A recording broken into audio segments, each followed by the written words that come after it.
This book. It's presumably explaining the Tesseract's power and history, but it's not understandable by a common Brit like me. Wishing I was Italian, I decided to decipher the ancient text using the devil's work Google Translate, despite my French teacher telling me to never use it. I'm sorry sir, word reference just won't cut it this time.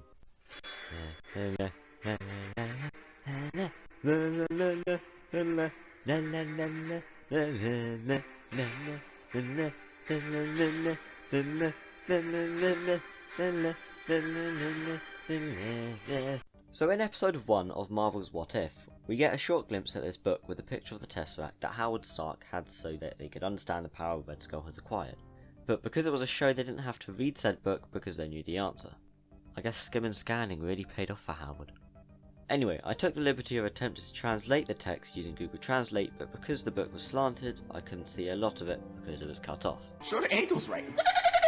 However, I managed to get a section of the top paragraph translated after hours of mind-numbing typing and reading with my neck at a 45-degree angle. And what I got, let's just say it didn't make very good England. Damn you Lucifer and your evil translation software. I can hardly read comprehensible text, so I decided you can hear the voice of my glamorous assistant Rob the Robot, speaking the gibberish nonsense that was produced. Cue Rob. Now I'm actually going to be honest with you, I don't have the translations with me. Mainly because I wrote the script a while ago, because you know it's about the first episode, it was before the second episode came out, so it was just nonsense to be honest. You're not missing much. Now, pretending that we just heard Rob, the words are there, but the meaning is not, but I didn't give up. I'm predicted a high grade in English, so I decided to live up to my expectations and analyse the text in my profound mindset. Play the tense music.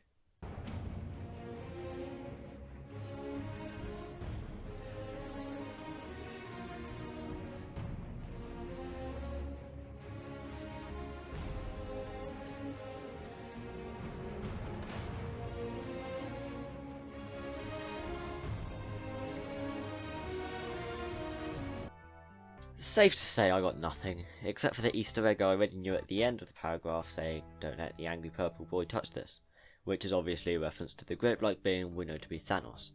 Now this scarring insult to him obviously means don't let him get the Tesseract because it holds a space stone which he needs for his pebble collection. And as I was about to understand this mystery about Earth being similar to heaven, you would understand if Rob was here. I get greeted by a black border. That was it. This would be a mystery like the murders on the YouTube channels you'd watch in the middle of the night when you can't sleep. Unsolved. When all hope was lost, I was on the verge of quitting this impossible task, but then I remembered something that a great role model once said. If you're ever in doubt, Reddit is about. I don't know who said that, I just made it up, leave me alone. And I've never trusted a quote like this since Lord Capulet called Tybalt a saucy boy. This saved my sanity as I typed into the search bar the question I was asking myself for the last god knows how long, and there it was. R/Marvel Studios saved me. An Italian vigilante known by the public as the Fansmanese, I hope I said that correctly, they embraced it as their glorious purpose to translate all the text visible.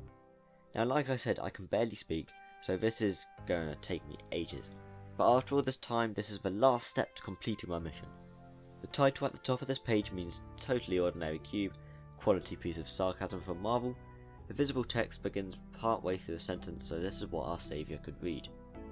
They meditated. Great start, no clue who or why, but let's continue. What could it mean that the earth, the beasts, the birds had a... What did they have? The text cut off, but our hero continued, so I will too. Still, they were different from the way of living. Then they mentioned that the Italian was very poor in the text, so if it doesn't make complete sense, that's why. I knew I wasn't crazy.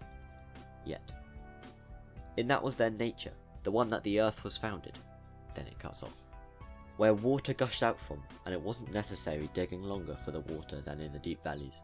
The same is with the animal and the birds. It's equally far from the blood in their head and the feet. Another quality of the earth is that every year grass and flowers grow on earth, and in the same year, all of this growth falls and wilts. Phew, I need to catch my breath for a second. It is the same for the animals and the birds. The hair and the feathers grow and fall every year. This is the third nature of the earth, that when she is opened and excavated, the grass grows immediately on the ground that is higher on earth. Don't let the purple boy angry... Don't let the angry purple boy touch this. I don't know what happened there. Now at this point I'm just starting to wonder if it's all just random text to make the book look more genuine with a Thanos reference at the end. But I guess we'll find out. Also underneath the picture of the Tesseract it states, the hypercube is the true form of the space stone, which makes sense as the space stone is inside the said hypercube. The second paragraph states, I love you, Alea. In that way, they acknowledge that Earth is vast, and they had a life with a nature of her own. Then our hero the Franz Munizi mentioned a possibility that meant nature on Earth has a life of its own. And they understood that she was beautiful during these years, but she was powerful in nature. They then said that she most likely is referring to Earth. She fed everything that was alive and took everything that was dead. Therefore, they gave her a name and tracked down the number of their generations. Furthermore, they learned the same thing from their old relatives, that many hundreds of years have been counted since the Earth herself was the same with the sun and the stars in the sky. But their courses were unequals. Some with a longer course and some others with a shorter one from things like... Then it cuts off. We're nearly finished, soldiers. Caused the thought in them that there could be some governor of the star in the sky. Someone who could order. And once again it cuts off. And the rest of it is too short to be comprehensible, even though hardly any of it makes sense anyway. Now if you stayed this far into the video, I'm grateful of you, but I regret to inform you that I believe that is all crap to fill up space on the page. But hey, at least you won't have to worry about you missing anything. I forgot to mention the symbols on the picture itself. Now looking at the rest of this page, someone said that symbols deciphered into space stone, so I'm just going to trust them because from my research some letters didn't match up, but Marvel probably wasn't expecting people to break down the tiny shot of the book. Anyway, sorry if you thought this was a waste of time, but I found it fun looking at what it said, even though it meant absolutely nothing to me. But the Thanos Easter egg at the end was a cool addition. Anyway, I am extremely sorry for wasting 6 minutes and 10 seconds of your time, not including the outro, so you know, the clock is ticking. But if you did watch the entire video, thank you so much. Thank you for being patient. I know there really wasn't anything, but you know, you deserve a pizza. Either order yourself a pizza or ask your parents or whoever can to buy you a pizza because you deserve it. You've watched this painful video all the way through. Anyway, I will see you soon with another video, and I personally find the one that I'm going to make interesting. I might make it a series of shorts, but I'm not sure yet. But stick around for that, subscribe, turn on post notifications, and like this video for more content like this. Thank you, and goodbye.